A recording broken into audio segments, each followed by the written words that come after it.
नमस्कार दोस्तों, एक बार फिर से आप लोगों का रेडियन गुरुकुल के डेली करंट अफेयर सेशन में स्वागत है। दोस्तों, आज के सेशन में हम लोग बात करने वाले हैं 14 और 15 फरवरी के उन सभी इंपॉर्टेंट घटनाओं की जो आपके आने वाले एग्जाम के लिए बहुत ज़्यादा इंपॉर्टेंट होने वाले हैं। तो जो भी दोस्त चैनल पर नए हैं वे चैनल को सब्सक्राइब कर लेंगे ताकि उनको लगातार इस तरह के और भी वीडियोज़ मिलते रहें। दोस्तों, आज के सेशन की सबसे बड़ी न्यूज़ है भारत में भ्रष्टाचार की क्या है स्थिति। भ्रष्टाचार यानी कि करप्शन। अब देखिए, ये न्यूज़ इसलिए आपको कराया जा रहा है क्योंकि रिसेंटली ट्रांसपेरेंसी इंटरनेशनल नाम की एक ऑर्गेनाइजेशन है दुनिया की, जिसने दुनिया भर के 180 देशों में वहां पर फैले हुए भ्रष्टाचार के आधार पर उनका लिस्ट जारी किया है। अब इसमें दुनिया का सबसे अधिक भ्रष्टाचारी देश कौन सा है, सबसे कम भ्रष्टाचारी देश कौन सा है, इंडिया कहां पे लाइज करता है, इन सभी न्यूज को कवर करेंगे। साथ ही 14 और 15 फरवरी की कुछ और इंपॉर्टेंट घटनाओं को देखा जाएगा जो आपके आने वाले एग्जाम में 100% पूछे जाएंगे। तो चलिए दोस्तों, आज के सेशन को शुरू करते हैं। आज के सेशन का पहला और मोस्ट इंपॉर्टेंट 100% आपसे एग्जाम में पूछा जाने वाला क्वेश्चन दोस्तों, which country ranked as the least corrupt in the 2024 Corruption Perception Index released in February 2025। यानी कि फरवरी 2025 में जारी किए गए 2024 भ्रष्टाचार धारणा सूचकांक करप्शन परसेप्शन इंडेक्स में किस देश को सबसे कम भ्रष्ट पाया गया है। उस देश का नाम बिल्कुल याद रखना है, डेनमार्क। दोस्तों, दुनिया का अगर सबसे कम भ्रष्ट देश की बात करें या फिर ये कह लो कि जहां पे भ्रष्टाचार बिल्कुल ना के बराबर है, तो वो है यूरोपियन कंट्री डेनमार्क। और डेनमार्क ने यहाँ पे दोस्तों जो स्कोर किया है वो बहुत ही बेहतरीन है, 90। अब देखिए, इस इंडेक्स को बनाते समय इस ट्रांसपेरेंसी इंटरनेशनल नामक ऑर्गेनाइजेशन ने स्कोरिंग करने का एक फार्मूला रखा। इन्होंने कहा कि जो देश 0 के आसपास स्कोर करेंगे वो सबसे ज्यादा भ्रष्ट होंगे, और जिनका स्कोर 100 की तरफ बढ़ेगा उनके यहाँ भ्रष्टाचार का जो मामले होंगे या फिर भ्रष्टाचार की जो स्टेटस होंगे वो कम होंगे। तो यहाँ पे 90 के स्कोर के साथ दुनिया का सबसे कम भ्रष्ट देश कौन सा है, डेनमार्क। इसके बाद दूसरे और तीसरे नंबर पे दोस्तों फिनलैंड और सिंगापुर आ रहे हैं। अब यहीं पे अगर हम बात करें कि दुनिया के सबसे अधिक भ्रष्ट देश कौन से हैं, तो आप उसमें देख सकते हो साउथ सूडान का नाम यहाँ पे दिख रहा है, जो कि अफ्रीकन कंट्री है और इसका स्कोर मात्र 8 है दोस्तों। तो ये दुनिया भर में सबसे अधिक भ्रष्टाचारी देश है। अगर आपसे आने वाले एसएससी या फिर डीएसएसबी या किसी अन्य एग्जाम में क्वेश्चन पूछा जाए कि वर्तमान में दुनिया का सबसे भ्रष्टाचारी देश कौन सा है, तो बिल्कुल याद रखिएगा दक्षिणी सूडान। और सबसे कम भ्रष्टाचारी देश कौन सा है, तो एक बार फिर से नाम उसका याद रखना है, डेनमार्क। दोस्तों, अब सूडान के बाद यहाँ पे कुछ देश और हैं जिनका पोजीशन यहाँ पे सेकंड और थर्ड है भ्रष्टाचार के मामलों में, वो है सोमालिया और वेनेजुएला। दोस्तों, अब यहाँ पे हम भारत की स्थिति देखते हैं, यानी कि भारत कुल 180 देशों की सूची में कौन सा स्थान प्राप्त करता है। तो देखिए, इंडिया की जो रैंक है इस समय यानी कि 2024 में वो 96 है, और इंडिया ने जो स्कोर यहाँ पे किया है दोस्तों वो 38 किया है।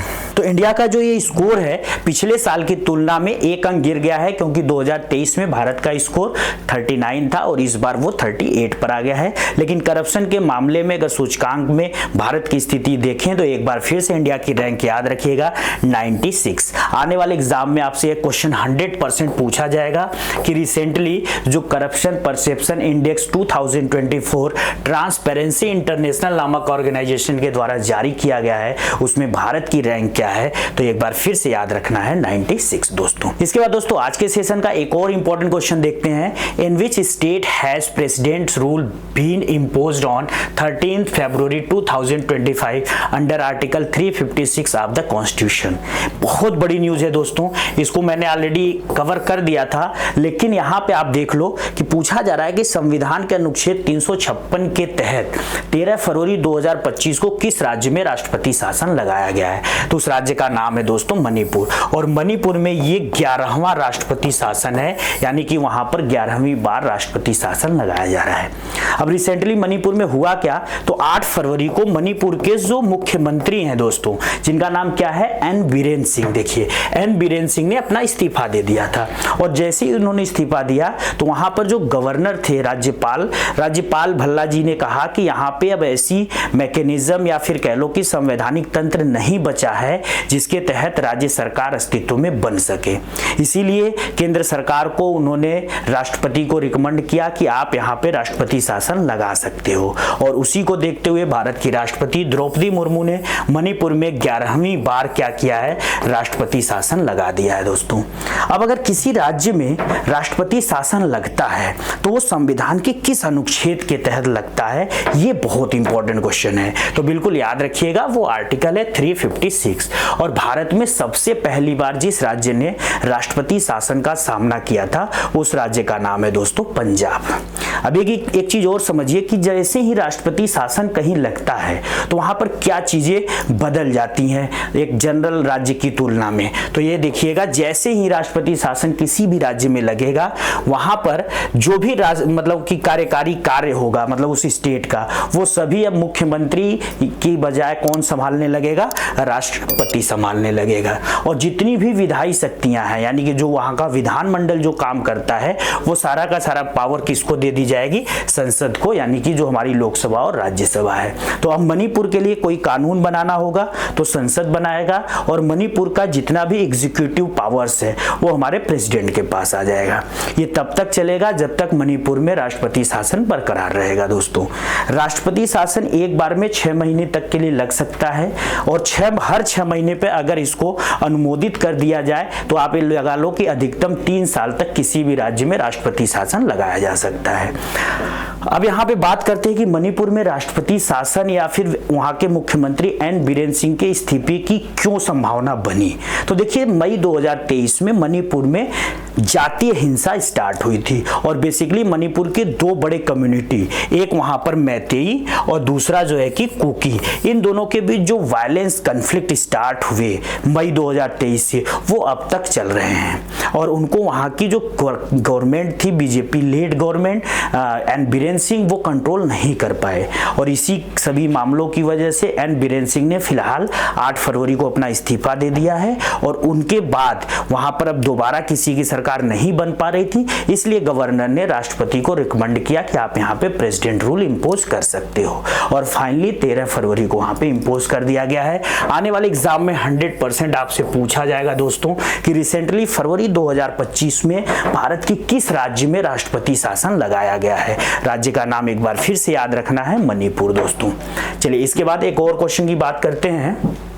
Who was the highest paid athlete in the world in 2024 according to sport industry news site Sportica? तो देखिए यहाँ पे खेल उद्योग समाचार साइट स्पोर्टिको के अनुसार 2024 में दुनिया में सबसे अधिक भुगतान पाने वाला एथलीट या फिर स्पोर्ट प्लेयर कौन सा है। नाम इनका बिल्कुल याद रखना है, क्रिस्टियानो रोनाल्डो। दुनिया का सबसे धमाकेदार दोस्तों फुटबॉल प्लेयर हैं ये, फुटबॉल से बिलोंग करते हैं। क्रिस्टियानो रोनाल्डो पुर्तगाल के बड़े फेमस खिलाड़ी हैं और 2024 में सबसे ज्यादा कमाई करने वाले खिलाड़ियों की सूची में टॉप पोजीशन इन्होंने बनाया है। इन्होंने 2024 में कुल कितना पैसा कमाया है तो ये देखिए $260 मिलियन दोस्तों, बहुत बड़ी रकम है क्योंकि टॉप 100 जितने स्पोर्ट प्लेयर्स की यहाँ पे लिस्ट आई है उसमें इन्होंने टॉप पोजीशन हासिल किया है। इसके साथ ही इनके कमाई की अगर बात करें दोस्तों तो इनको यहाँ पे $215 मिलियन का जो वेज होता है वो सऊदी अरेबिया की एक क्लब है अल नासार, जिसके लिए ये फुटबॉल खेलते हैं, जो लीग होते हैं फुटबॉल लीग दुनिया भर के, तो उसमें ये अल नासार के लिए यहाँ पे फुटबॉल खेलते हैं और सऊदी अरेबिया की जो ये लीग है या फिर कह लो जो सऊदी अरेबिया की ये टीम है ये इनको पैसा पे करती है $215 बिलियन और इसके अलावा ये $45 मिलियन जो है कि क्या करते हैं विज्ञापन वगैरह से कमाते हैं। तो इस तरीके से उनका पूरा का पूरा जो पैसा हो जाता है वो $260 मिलियन हो जाता है और इस तरीके से दुनिया के सबसे अमीर खिलाड़ी बन जाते हैं दोस्तों। अगर वहीं महिलाओं में बात करें कि महिलाओं में सबसे ज्यादा किस खिलाड़ी को पेमेंट दिया गया है, तो यहाँ पर कोई भी महिला खिलाड़ी टॉप 100 में अपनी जगह नहीं बना पाई है। टॉप 100 के बाद अगर किसी महिला खिलाड़ी का पहले नंबर पे नाम आ रहा है दोस्तों, तो वो है कोको गॉफ। ये अमेरिका की फेमस टेनिस प्लेयर हैं, जिनकी जो सालाना कमाई है दोस्तों मात्र $30 मिलियन है। कहाँ रोनाल्डो $260 मिलियन से टॉप पोजीशन हासिल किए हुए हैं, वहीं पर ये जो कोको गॉफ है अमेरिका की टेनिस प्लेयर है, फीमेल टेनिस प्लेयर है, ये मात्र $30 मिलियन कमाकर दुनिया की सबसे महंगी या सबसे ज्यादा कमाई करने वाली महिला एथलीट है दोस्तों। तो ये दोनों नाम बिल्कुल आप याद रखिएगा।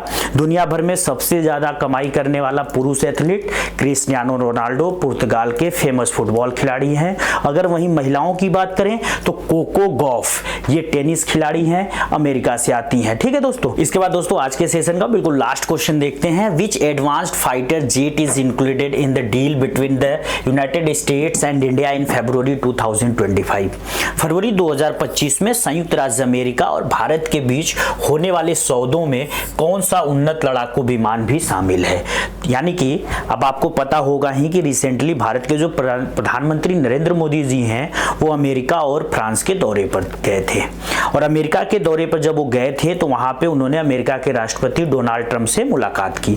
मुलाकात के दौरान दोनों देशों के बीच कई सारे द्विपक्षीय मामलों पे सहमति बनी, और उन्हीं में से एक मामला है F-35 लाइटनिंग सेकेंड का दोस्तों। ये अमेरिका का एक लड़ाकू विमान है जो अमेरिका अब तैयार हो गया है भारत को देने के लिए।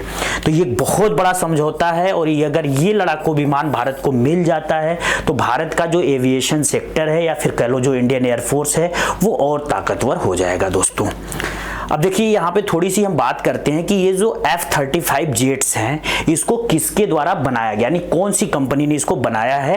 तो इस कंपनी को लॉकहीड मार्टिन नाम की अमेरिकी कंपनी ने 2006 में डेवलप किया था, और तब से ये अमेरिका के जो कह सकते हो कि वहाँ की जो फोर्स है उसका हिस्सा रही। और भारत को अब ये 2025 में अपना F-35 लाइटनिंग सेकेंड विमान दे रहे हैं। इससे भारत को भी काफी जो है कि एक तरीके से कह सकते हो कि मजबूती मिलेगी, और साथ ही भारत और अमेरिका के जो संबंध हैं, बायलैटरल रिलेशंस हैं, उनमें भी सुधार देखने को मिलेगा। इसके साथ ही भारत के प्रधानमंत्री फ्रांस दौरे पर भी थे, और वहां पे उन्होंने फ्रांस के राष्ट्रपति के साथ दुनिया का जो एक बहुत बड़ा संगठन या कह लो सम्मेलन था, यानी कि AI summit on action, AI action summit जिसको हम बोल रहे हैं, उसका उन्होंने वहां पे क्या किया था, रिप्रेजेंटेटिव के रूप में पार्टिसिपेट किया था दोस्तों। आज के सेशन में बस इतना ही। आज के सेशन की पूरी PDF आपको रेडियंट गुरुकुल के टेलीग्राम चैनल पे मिल जाएगी, जाकर वहां से डाउनलोड कर लीजिएगा। वीडियोस अच्छे लग रहे हैं तो इनको लाइक करिए, कमेंट करिए और ज़्यादा से ज़्यादा अपने दोस्तों के साथ शेयर करिए। जय हिंद दोस्तों।